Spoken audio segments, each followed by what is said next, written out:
fifidianana tsy hanatanteraka izany amin'ity taon'ity ny gouvernemanta malagasy. Io aloha noforonana hatreto momba ny hoe atao ihany satsy ny fifidianana.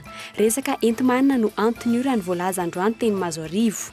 Raha tsy ivina kosa tsy mitovy hevitra amin'izany ireo mpiara-mombon'antoka arabola. Ny fametrahana lalàna mazava momba izany no andrasana ho ny vondrona Europeana tamin'ny fanehoan-kevitra izy ireo farany. Tsy mbola lara-pahamehana ho an'ny ministera amin'ny vola sy ny teti-bola ny famalinana entaentan'ireo mpianatra mitaky ny fahatekarana zato isan-jato ny vatsim-pianaran'izy ireo raha nambaran'ny ministra androany. Nisy ny fihaonan'ny solotena mpianatra avy eny Vodivorona tamin'ny tompony andraikitry oniversite sy ny mpitandro ny filaminana androany.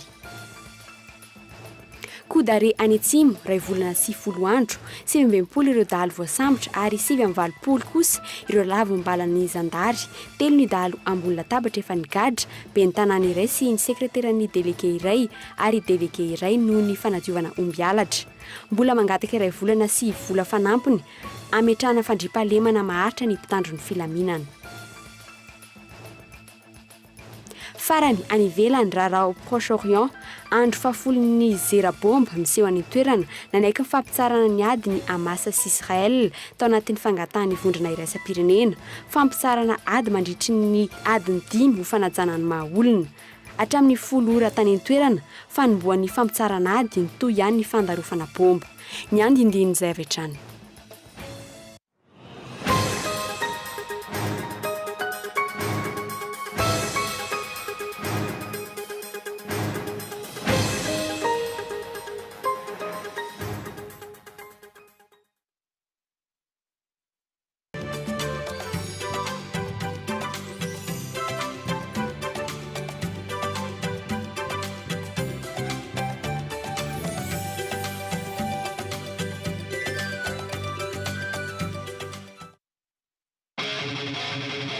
Sous l'égide de la Fédération des sports auto-malagasy, Total Madagascar et le club FMMSAM vous présentent FMMSAM VRT, la 4e manche du championnat de Madagascar des rallyes virtuels ce samedi 19 juillet au Palais des Sports Mamasn. Sponsor Total Madagascar, partenaire média Cool TV FM, partenaire Telma, Gascom, Ingod, TAF, Restaurant Hong Kong.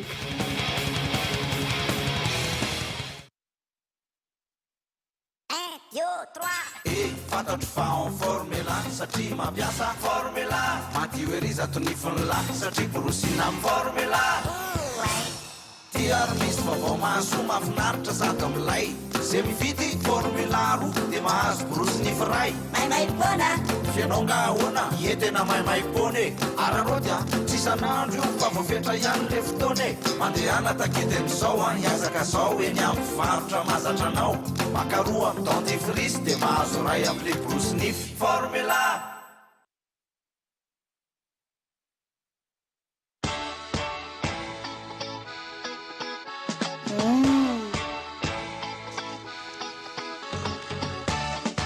Manitra sy mandroatra reky izy sasalambandry izany.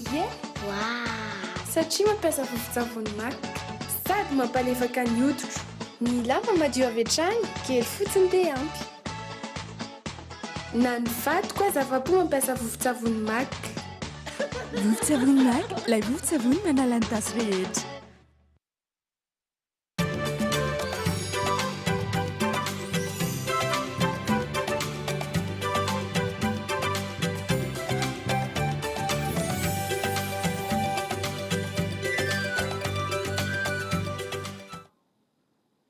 Klasy tompoko vavy ankafalena indray no iarahana aminao anatin'izao fampahalalam-baovao lehibe faharoa eto amin'ny fahitalavitra kolo izao miara-batomboka ary manasanao mpanajana anaraka ny antsipirim-baovao tamin'ity androany ity hatramin'ny farany.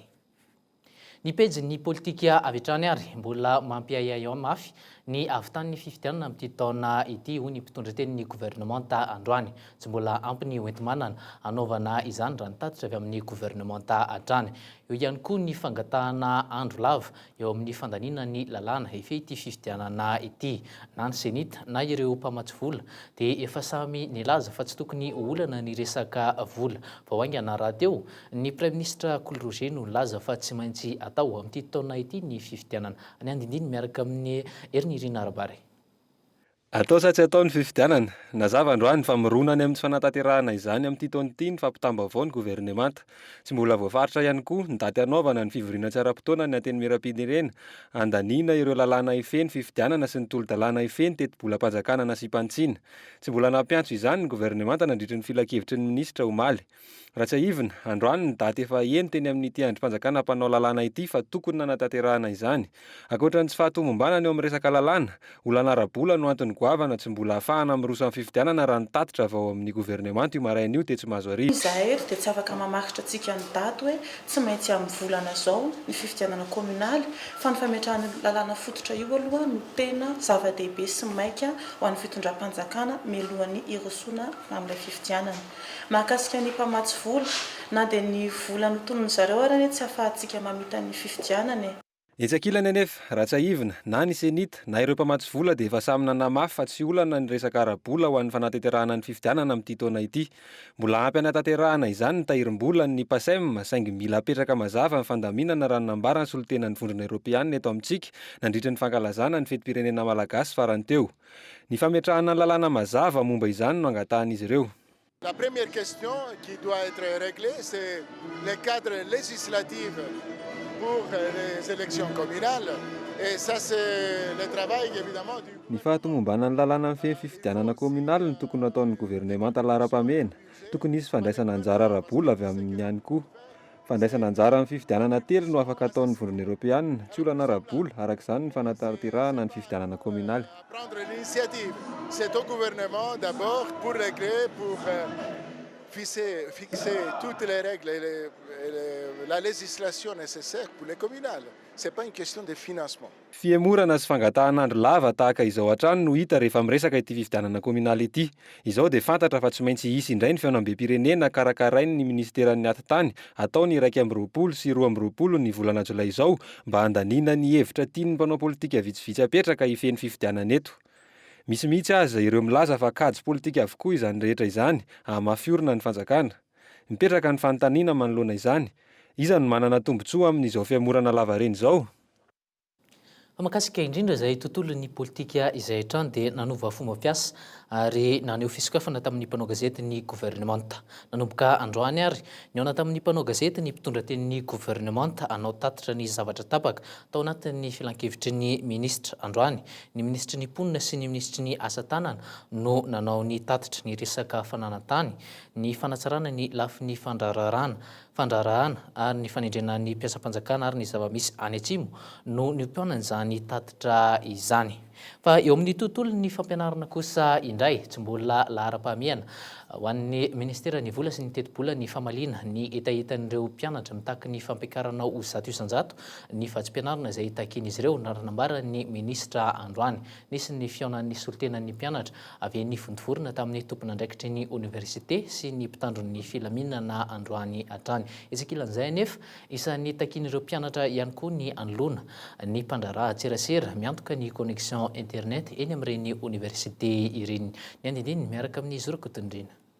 Tsy fahafahapo ve sa inona no ambadiky ny fitakian'ireo mpianatra eny amin'ny université polytechnique eny Votovorona efa hatramin'ny alatsinainy teo. Hatramin'ny androany maraina tsy mbola nitsahatra ny hetsika nataon'ireo mpianatra eny an-toerana. Nisy solotenan'izy ireo niakatra teto Andrenivohitra nitady fifampiresahana tamin'ireo tompon'andraikitra isan-tsokajiny. Vao iray volana mahery kely izay no niditra nianatra ireo eny amin'ny polytechnique. Ankoatra ny fifandonana tamin'ireo mpitandro filaminana, inona no miafina ambadika izao fitokonana izao? Mangataka izay ny ampiakarana ny vatsim-pianarana sy ny fampitaovana zato isan-jato. Dia ao koa ny fanafoanana ny fiaraha-miasa amin'ny orinasa tserasera iray. Fa aleo hiditra ny orinasa tserasera hafa izay hanome connexion gratuite ho anay mpianatra. Manoloana ny hetsika, nisy ny fiapetrany raisin'ireo mpitandro filaminana. Nampitomboana avy roa eny nisan'ireo mpitandro filaminana nalefa eny Votovorona mba hanara-maso ny fivoaran'ny fitokonana androany. Io maraina io no nafapana ny hetsika saingy tsy nisy fifandonana teo amin'ny rotonta. Etsy andanin'izay, tsy mbola lahara-pahamehana ho amin'ny ministeran'ny vola sy ny teti-bola hatreto ny fampiakarana ny vatsim-pianarana ho zato isan-jato. 7,000 ny équipement ho an'ny mpianatra iray ary takin'izy ireo ny ampiakarana izany ho 2,4 ariary. Ho an'ny ministera, ny tombontsoany rehetra no kendreny na eo amin'ny fitaterana izany na eo amin'ny resa-bola. ny fitakiana zony rehetra mitaky fa kosa misy lalàna misy fepetra tsy maintsy arahana lizy fa tsy fe koa rehefa mitaky dia ho azy daholo le takiana ny zahatra azo resana fotsiny dia mila mijeryntsika amin'ny fiainana vaoaka malagasy sahirana dia sahirana satria nareo ngamba tsy atoro an'izy fa hitanao amin'ny aina aman-jery any amin'ny mpanao gazeta amin'ny staty amin'ny PNUD fa 80% ny vaoaka malagasy dia mahantra. Io tolakandro io nisy ny fihaonan'ny solotenan'ny mpianatra tamin'ny lehiben'ny fari-piadidin'ny gendarmerie nationale eto Analamanga ny amin'ny ampitsarana ny herisetra atao amin'ireo mpianatra sy ny fidirana any anatin'ny faritry ny université. Ny lafin'ny fandriampahalemana kosa indray tsy nanavahana na iza na iza ny opération coup d'arrêt tany Atsimo. Teo landro ny telo ny dahalo ambony latabatra efa nigadra ben'ny tanàna iray sy ny sekretera ny délégué iray ary délégué iray noho ny fanadiovana omby alatra. 7 sy 400 tapitrisa ariary ny vola lany na natanterahana izany. Mbola maro ireo toerana ilaina ny fanohizana ny hetsika toy ny any amin'ny faritra andrefan'ny nosy. Misy ny fangatahany gendarmerie-pirenena moa ny anitarana iray volana ny hetsika opération coup d'arrêt raha nitatitra nataon'izy ireo androany. Arahantsika ny andindiny miaraka amin'ny sorakotindrina hatrany. Raha ny tokony ho izy tapitra amin'ny fomba ofisialy raha ampitsy fahavalo ambin'ny folo ny volana Jolay ny opération coup d'arrêt any amin'ny faritra Atsimo. Ray volana izay 720 ireo dahalo voasambotra ary 720 kosa ireo lavin'ny balan'ny zandary. 3 kosa ireo naratra tamin'ny fokon'olona ary 3 ny avy amin'ny gendarmerie. Manam-pahefana vitsivitsy ihany koa no fantatra fa nitoboka ponja noho ny raha fanadiovana omby alatra. Ny anampiavakely an'ity semaine ity zany dia ny ampy anankiray zany ny délégué izay voalohy amin'ny resaka fanadiovana omby alatra dia tany faritra tany Manja délégué. Misy arrestation koa moa tany zany izy dia ny secrétaire dia efa placé MD any amin'ny fonja zany le délégué le azafady le secrétaire zao fa le délégué nahazo fahafahana vonjy maika resaka mairana Ambalavato any amin'ny faritry fianarantsaina faritry district any Ambalavao zany io koa zany dia misy enquête koa zany en cours efa placé azafady efa placé MD koa zany io noho ny resaka fanaovana fanamboara fanadiovana omby alatra. 770 tapitrisa ariary ny fandaniana nandritra izay ray volana izay. Latsa-datsaka kely kokoa no io vola io no ilain'izy ireo ao anatin'ny ray volana manaraka angatahany. Faritry mandoto ty koa zany zao dia isy an'izay koa ary any amin'ny faritra hafa dia izany arak'izay fahafahana zany ny fanaovana fametrahana ny groupe d'intervention mobile io. Mbola miandry ny fanapahan-kevitra avy anivon'ny fitondram-panjakana ny gendarmerie amin'ny ahafahany manohy ny hetsika. Hatreto aloha raha ny tatitra nataon'ny avy any an-toerana mbola tsy nisy niverina mipetraka ao amin'ny tanàna ireo mponina any Andranomdambo. Fa tsy manana ny antotanisa marina mikasika ireo tanimpanjakana isika amin'izao fotoana izao teraka olana eo amin'ny fitantanana azy ireny izany. Isy manomboka izao ary ny fanisana ireo tanimpanjakana manerana ny nosy fanatanterahana izany na tsahatra ny fikirakirana na fivarotana na famindrana ireo tanimpanjakana ireo atao anatin'ny 10 volana ho avy. Ny andindiny miaraka amin'ny Ilda Sinjo. Ireo tany rehetra ampiasaina sy misoratra amin'ny fanjakana sy ny vondrom-bahoaka itsinjara-pahefana no antsoina hoe tanimpanjakana voasokajy ho isan'ny domaine privé de l'État. Tsy mbola manana ny antotanisa mazava mikasika ny isa sy ny adirin'izy ireo ny fanjakana hatreto ka miteraka olana eo amin'ny fampiasana azy ireo izany. Iarahantsika mahafantatra angamba fa raha ny tanimpanjakana dia anisan'ny betsaka ireo izay mitady sy mangataka azy ireny. Ny tsara ao marihana nefa dia miavitsy izy ireny ary indraindray ary dia ny fitondram-panjakana indray no tompony mangatakatiny ao anatin'izy ireny. Vokatra izany nandray fepetra mikasika ireo tanimpanjakana ireo ny gouvernemanta nivoaka tamin'ny filakevitry ny ministra Omaly ary namafisy ny mpitondra tenin'ny gouvernemanta Androany Maraina izany. Mba tsy hisiny hoe latsaka ao anatin'izay inventaire izay dia ho ahato daholo aloha zany ny famarotana tanimpanjakana sy indrindrandrindra koa ny désaffectation ary misy fepetra fanampiny koa ny raisina ny any amin'ny commune izay misy bureau fotofanana tany zany dia tsy azo atao ny amoaka karatany raha tsy efa navita PLOF ny commune zany hoe plan local d'occupation foncière sy koa navita ny atao hoe schéma d'aménagement communal. Araka ny fanazavana anatsara ny fomba fitantanana ireo tanimpanjakana ireo zao fanapahan-kevitra izao. mahafantatra eo amin'ny sehatra nasionaly hoe inona sinona daholo reo tanympanjakana zay misy, ary eo anatin'izay ihany koa indrindraindrindra no ametrahantsika an'ireny drafim-panajariana ifotony ireny na ny schéma d'aménagement communal mba ahitana hoe inona aloha le filana voalohany iraisana na ny besoin commun hita eny anivon'ny commune, hita eny anivon'ny faritra ary hita eny anivon'ny gouvernement, ahafahantsika mampiasa any amin'ny tsaratsara kokoa zany an'ireny tanympanjakana ireny. Tsy maintsy niraisina moa izay mesura izay mba tsy hisiany fifangaroana. Ahafahana mamaritra ny fomba ialana amin'ny fivarotana azy ireny atsokosoko ihany koa ny famaritana ny tsipolitika mpanjakana ivoaka ny volana febroary 2024 ity.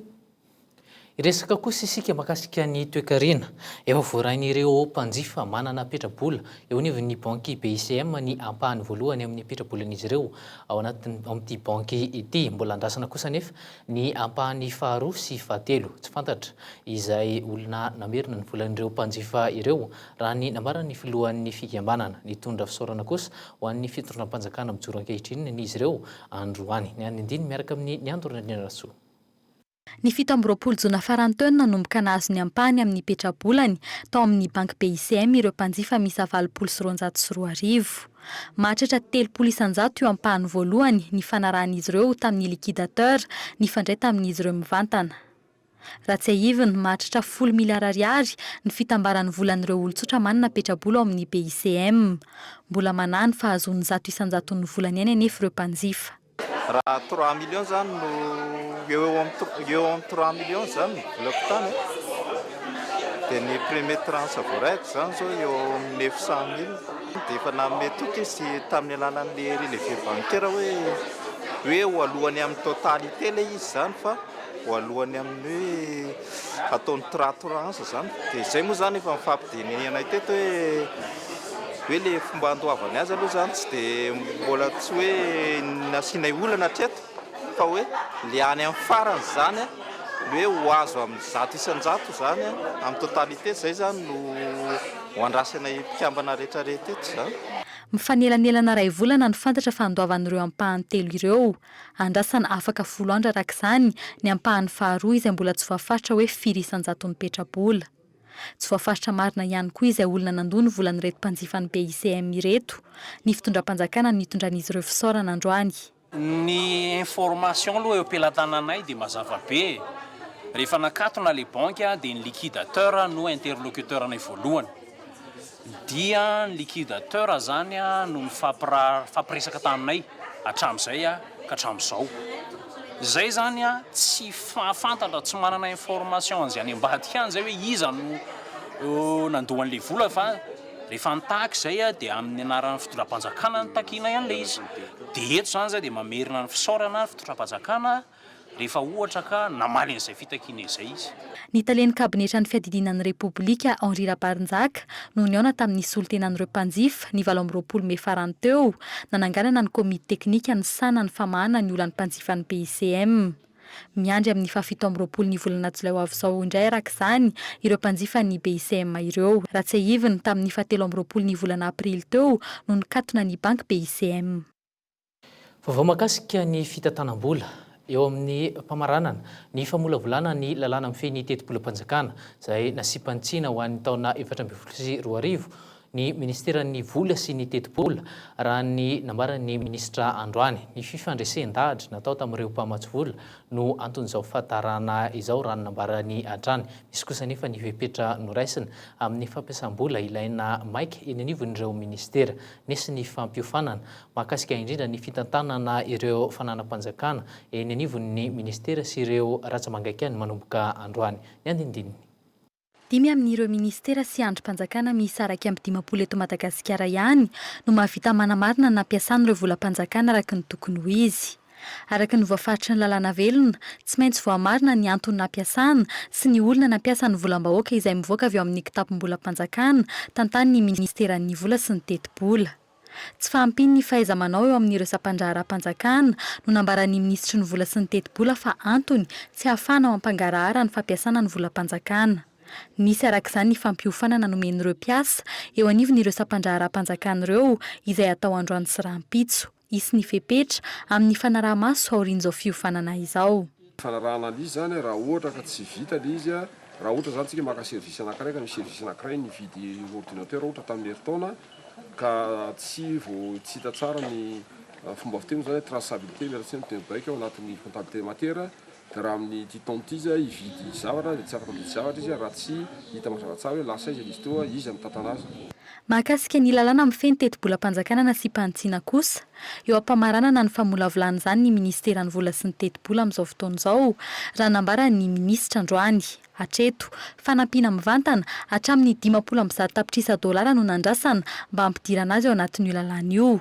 Nisy kosa nefa ny fepetra manokana noraisina ho an'ireo fampiasam-bola maika eny anivon'ireo ministera sy androm-panjakana toy ny karaman'ny mpiasam-panjakana sy ny vatsim-pianaran'ny mpianatra. Mbola teo ny fandrarana ny négociation miaraka amin'ny diplomatie vola ivelany dia misy ny fanomanana miaraka amin'ny ministera izay tokony atao araka ny resahako tary amin'ny douane dia nanao conférence budgétaire izahay ary nisy koa ny fiona tamin'ny setra tsy miakina ny mandrapavita l'izy misy fepetra apetraka zany efa fomba fanao l'izy amin'ny fireneny rehetra eran'izao tontolo izao fa tsy eto Madagasikara ihany mandrapalany an'ilay loi de finances rectificative dia misy fepetrapetraka mba ahafahan'ny ministera ny androm-panjakana miasa ara-dalàna tsy hoe koa hoe mijanona tanteraka ny budget mijanona l'izy fa misy zay lara-pamena ka hita ministera fa maika dia tsy maintsy sokafana l'izy ahafahana manao le izy. Ankoatra ny famatsim-bola mivantana avy amin'ireo mpamatsy vola mahazatra, isan'ny fantatra fa hamatsy vola ho an'ny sehatra tsy miankina hatramin'ny 400 tapitrisa dolara i Afrika Atsimo. Tsy maintsy ampidirina ao anatin'ny lalàna amin'ny feno teti-bola-panjakana na sy mpantsiana kosa izay famatsim-bola rehetra mandalo amin'ny fanjakana. Pejy hafa kosa indray voatendry omaly nandritra ny filan-kevitry ny ministra ho talehan'ny televiziona malagasy ny namana mpanao gazety Lanto Malala Rasata sy Lofinirina ho talehan'ny televiziona malagasy voatendry ihany koa ny namana Arsan Ratovondrahona ho talehan'ny radio nasionaly malagasy anarana roa tsisy vinona amin'ny maro ary manana ny traikefa eo amin'ny sekoly Aino Manjery ary efa ilan'ny tetezana tao amin'ny fahitalavitra sy ny radio-panjakana ihany koa. Everina fa afaka ny anova zavatra ireo tompon'andraikitra ireo roa ireo amin'ny fanatsarana ny endrika izany fahitalavim-panjakana izany. Ny andindiny miaraka amin'ny Erinirina Rabary. Avy hatrany dia ampitraka tanteraka hanatsara ny fomba fiasa fa indrindra no recyclage izany hoe ampitombo sy ampitovy ny fahaiza-manaon'ny mpiara-miasa rehetra ao amin'ny TVM no imasoany ny talen'ny televiziona malagasy vaovao. Tsy misy ny sivana raha nambarany ity tale vaovao ity.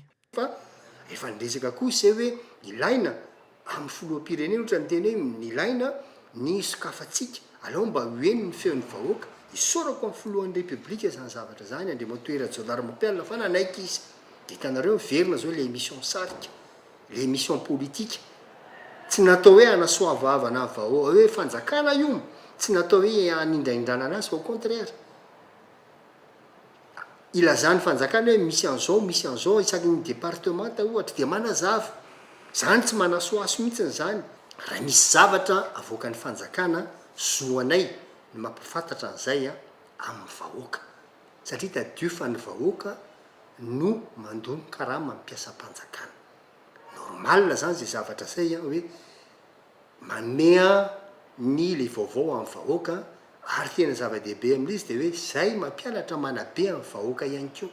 Tafiditra ao anatin'ny filan'ny mpiasa rehetra ao amin'ny TVM ny tanjony io tale vaovao io raha ny fanazavana ireo mpanao gazety sasany ao amin'ity fahitalavim-panjakana ity. Recyclage sy ny fanamafisana ny ati-doha ho bebe kokoa ao anatin'ilay asa fanaovana gazety tsy ampy. Tsy ny teknisy tsy nisy izay irery fa na ny teknisiana raha tokony misy izay karazana recyclage izay fa amiko zany aloha raha ohatra ka izay no fanamby apetraky ny tale vaovao mino aho zany fa mety mba hampiova hampiakatra tadiny hampiakatra n'ilay ataoko hoe niveau ho an'ny televiziona malagasy rehetra izay. Olana mahakasika ny fandaharan'ny FJKM izay nandeha tao amin'ny TVM nandritra ny 12 taona disadisa eo amin'ny samy mpiara-miasa noho ny fisian'ny tompon'andraikitra sasany te hahazo toerana ambonimbony kokoa tsindry sy filazana isaky ny mihetsika fa akaiky ny mpitondra na ny filoham-pirenena ka miteraka lonilony eo amin'ny samy mpiara-miasa. Ireo ny feo mandeha sy voalaza fa antony fametraha-pialany ny tale teo aloha teo amin'ity departementa ity tsy mitombona izany hoy ny ministera. Hitako izay pression zay aloha fa ny zavatra misy zany hoe ohatra ny tsy ndeo temy ihany fa raha ohatra moa misy fanjakana ohatra hoe ny zay ato ministera sy fahotana mahafaty no manengy na maka olo zay hoe tokony hiarasa aminao. Zany zavatra hita amin'ny firenena na eto an-toerana zany na anivelana fa tsy zavatra hoe zay anaova hoe polémique. Fa raha ohatra nareo manontany hoe iza no manengy ny directeur général Nortem, directeur de TVM na directeur NRNM dia io dia tendrena en conseil des ministres reny tompona andraiky voalohany amin'ny ORTM reny. Fanamby napetraky ny filohatrany ampiandohana ny demokrasia, ny fisokafana ho an'ny rehetra, ny fahalalahana amin'ny teny, ny fanjakana tsara tatana sy ny sisa. Isan'ny voatsikira mafy ihany koa anefa ny hanao manjerim-panjakana amin'ny resaka fahalalahana amin'ny teny sy ny teritery. Heverina fa afaka hanova zavatra maro ireo tompona andraikitra vaovao voatendry, na ho an'ny RNM io na ho an'ny TVM. Sarotra ny fanatanterahana ny asa fanaovan-gazety eto Madagasikara. Manjavozavo ny toerana misy ny mpisehatra amin'izany. Mbola maro ihany koa ny sakana mila ioarana ahafahan'ny mpanao gazety manatontosa ny asany eto amintsika araka izao fanampanazavana izao. Manokana mampikaroko anay dia efa nanana dingana voalohany aloha zay dia nahita zay fa misy olana any amin'ny fiofanana dia manomboka izay zao androandro ataontsika hoe fanombohana amin'ilay fionana tamin'ireo mpiandraikitra ny tontolon'ny gazety red chef zany sy directeur de publication fa soritra fa misy maromaro ny singa idiran'ilay fifamatorana amin'ny olana hita maso tafiditra ao ny tontolon-dalàna na fampiarana ny lalàna misy tsy voafaritra mazava ny tokony ampiarana azy tafiditra ao mety ho rafitra takiny le antsoina amin'ny teny frantsay hoe régulation des médias fa mety tafiditra ao koa amin'ny maha-olombelona ny olombelona le hoe fomba fanao mahazatra na le antsoina hoe pratique efa mahazatra. Nanatanteraka fiaonana tamin'ny tony an-datsoratra ny trano fanaova-gazety rehetra teto Madagasikara moa ny système des Nations Unies androany atoandro fiaonana izay natao indrindra anatsarana izay tontolon'ny asa fanaovan-gazety izay. Fa makasika kosa ny lafiny sosialy ao anatin'ny lamina ampidirana ny ankizy ho an'ny an-tsekoly napetraky ny fanjakana malagasy vola mitentina 20 miliara ariary no natokana ho an'ny fianakaviana miisa 5,000 any amin'ny distriktan'ny Betafo faritra Vakinankaratra.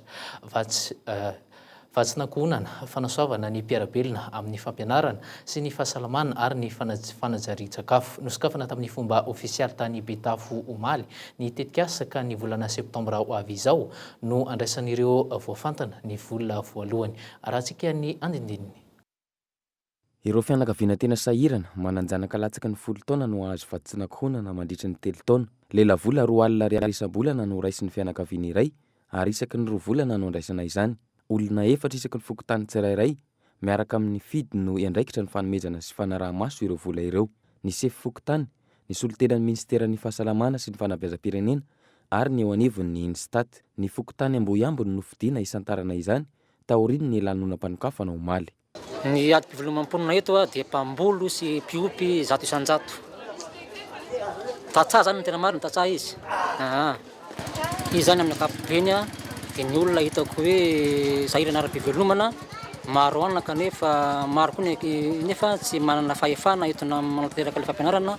Reo zao no hitako hoe vahaolana kaiky zany afahako mifatana le olona ho fidiana ho atsompotsoa amin'le tahatsoroka amin'ny vatsinankonana. Iray amin'ireo fokotany 170 ao anatin'ny komina 8 ao amin'ny distriktan'ny Betafo i Ambohiambo. Miisa 730 ny mponina ao aminy ka ny 130 na ny 20 latsaky ny 5 taona avokoa. Miisa 700 ny mpianatra ao an-toerana ka ny 790 amin'ireo no mianatra any amin'ny toeran-kafa. Isan'ny olana sedrain'ny mponina ao Betafo ny tsy fahampiany fanentanana amin'ny fandraisana andraikitry ny ray aman-dreny. Ity farany araka izany no tokony ho amafisina. Dikan'izany zany dia mba mandray ndraikitra ihany koa komina amin'ny resaka sensibilisation any amin'ny fokotany mpahazo tombontsoa tsirairay ihany amin'ny fanentanana ny olona sy mifanazavana ny sain'ny olona hoe misy tombontsoa lehibe ho antsika izy io dia entana zany ny ray aman-dreny mba hanohy foana amin'izay fampianaran-janaka sy ny adidy tokony atao amin'ny fokotany satria izay dia isan'ny kritera ray ihany koa hoe tsy olon'olom-pona no omena an'izy marina fa sahirana fa tsy maintsy olona mba mandray andraikitra ihany koa satria ao anatin'le kritera zao hoe raha manana tompon-tsekalinina ohatra ny ao amin'ny fokotany dia tsy tsy maintsy mandray andrara amin'izay ny olona mpahazo tombontsoa zany.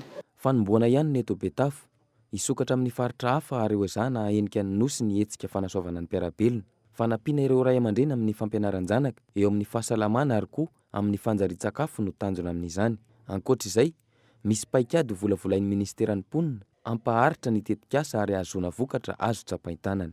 Atokako ty vatsinankohonana ty zay efa arak'izay voalaza zay aloha tena maimaimpona tanteraka, tsisy famerenam-bola avy any amin'ny fianakaviana na dia vary eventy fa misy laminasa hafa ihany koa zay vinavinainay ohatrany hoe vivre contre champ cultivé. Io zany mamboly le olona dia omena fitaovana izy omena masomboly dia rehefa mahavokatra izy dia ohatra hoe omena masomboly 1 kilao izy dia tokony amerina niny masomboly iny atokana zany anohizan'ny famboleny dia tokony misy koa zany ohatra hoe 1 kilao ihany koa atokana mba ahafahana mifampizara ny fianakaviana hafa sahirana anatin'ny maminavinan'izay zay amin'izao fotoana izao tsy ho ela koa dia ho aroso zay tetikasa zay. Ny volana septambra izao no andraisan'ireo fianakaviana voafantina ny vola. Avy hatrany dia 3 volana voalohany no omena azy ireo anamora ny fidiran'ny mpianatra an-tsekoly amin'ny taom-pianarana vaovao. Ezaka ataon'ny fanjakana ny fampidirana an-tsekoly amin'ny taom-pianarana 412 ankizy miisa 10 hetsy amin'ny ireo nandao ny fianarana amin'ny ambaratonga fototra manerana ny nosy ary 10 hetsy sy 0 tapitrisa amin'ny taona 12. Distrika iray ao anatin'ny distrika 710 i Betafo afaka 3 taona aorian'ity andrana ity vao mety azo ny anjarany ny distrika rehetra raha mahomby izany. Ivadika pejy hafa kosa indray isika niavaka ny fampahafantarana voalohany ny borosy kifafa marika Tipeee androany tetsy Analakely. Tovovavy miisa 13 no niodidina n'Analakely nampiseho ireo vokatra Tipeee vita avy any Kenya ireo. 20 karazana ny borosy Tipeee ary manodidina ny 10 ariary hatramin'ny 2 alina ariary ny vidiny. Raha toka izao vao tonga eto Antananarivo ireo vokatra ireo. Fantatra fa ny volana septambra avy kosa no anomboka iparitaka eraky ny faritany izany vokatra izany. Toy izao ny fanampanazavana. Androany zany dia nampafantatra ny marika vaovao zay Tipeee, marika na borosy kifafa manadio ny trano rehetra na ny anatiny na ny ivelany. Ny tena mampiavaka azy zany dia le Tipeee kifafa sy borosy matanjaka sady maharitra ary koa miaro ny tontolo iainana satria zany mba ajana tiana tanjona zany dia hoe mba tsy atao tsony le mamafa le borosy izay manimba ny tontolo iainana. Ohatra zany raha ohatra hoe le manapaka bozaka sy ny karazany. Fa misy karazany maro izy ireo hatramy borosy hamafana kiraro, hatramy borosy hamafana trano koa. Ohatra hoe mamafa trano zao dia mety maharitra hatramin'ny 5 volana eo zany ny famafana trano, 5 hatramin'ny 9 volana eo. Dia ny tena tiana marihana koa zany dia le tahony tsy tapaka mihitsy, tsy mora simba zany le tahon'le borosy fa afaka soloina foana ny ambany. Ny vaovao any ivelany kosa no anoizantsika ny fampalalam-baovao raharaha ao Proche-Orient ao andro fahafolon'ny zera-bomba miseho any an-toerana manaiky ny ampitsarana ny ady Hamas sy Israel taorian'ny fangatahany vondrona iraisam-pirenena fampitsarana ady mandritra ny adiny 5 ho fanazana ny mahaolona izany hatramin'ny folora tany an-toerana fanombohan'ny fampitsarana ady ny toy ny fandarofana bomba. Ny any andiny miaraka amin'ny France 24. Ora vitsy alohan'ilay fifanarahana fampitsarana ady, mpiady palestiniana avy amin'ny Hamas miisa 13 no sary ny tafika israeliana saika hiditra an-tsokosoko tao Israel hanao fanafiana maty-paika. Tsy totosa izany, maro tamin'ireo olon'ny Hamas ireo no maty. Alina ihany koa ny toy ny fandarofana bomba nataon'ny fiaramanidina mpiady israeliana ao amin'ny faritry Gaza. Etsakilany, daroka bomba vao maraina ihany koa nataon'ny palestiniana tao Tel Aviv. Nanomboka tamin'ny folora maraina tany an-toerana androany ny fampitsarana ny ady. Ny alarobia teo no nanaiky ty fangatahany vondrona iraisam-pirenena ity ny Hamas. Talohan'io fanambarana io, nanaiky ny tafika israeliana tsy hanafika ny Gaza, saingy nampitandrina ny vondrona islamista palestiniana na ny vondrona mpampiororo fa hanainga ny ady raha misy ny tsy fanajana ity fampitsarana ao anatiny ora 5 ity. Solotena avy amin'ny vondrona iraisam-pirenena no ny fampirarata amin'ny fametrahana ity fampitsarana ady ity izay ahafahandreo sivily manangona sakafo sy ny fanafody tokony ilaina. Aritra ora 5 izany. Omaly tafakatra 13 ireo palestiniana namony ainy. ankizy avokoa ny valo amin'ireo. Tafakatra 720 araka izany ny olona maty ho an'ny palestinianina hatramin'ny maly. Nilaza ny hanao fanadihadiana kosa ny israelianina mahakasika ireo ankizy 7 voalaza fa voadariky ny bomba nalefa ny tafika israelianina tao Gaza ho maly. Tony mazatra dia ny fandarana almanaka sy ny tanànantsika no arahinao aoriana izao fampahalalam-baovao fiteny malagasy izao. Ny sampana fampahalalam-baovao kosa eto amin'ny fahitalavitra sy ny onjam-pekolo dia manome fotoananao rahampitso amin'ny ray ora indray ary ny tenako dia mametraka ny mandram-piona mandram-pitafa tompoko klasy tompoko vavy filma tompoko.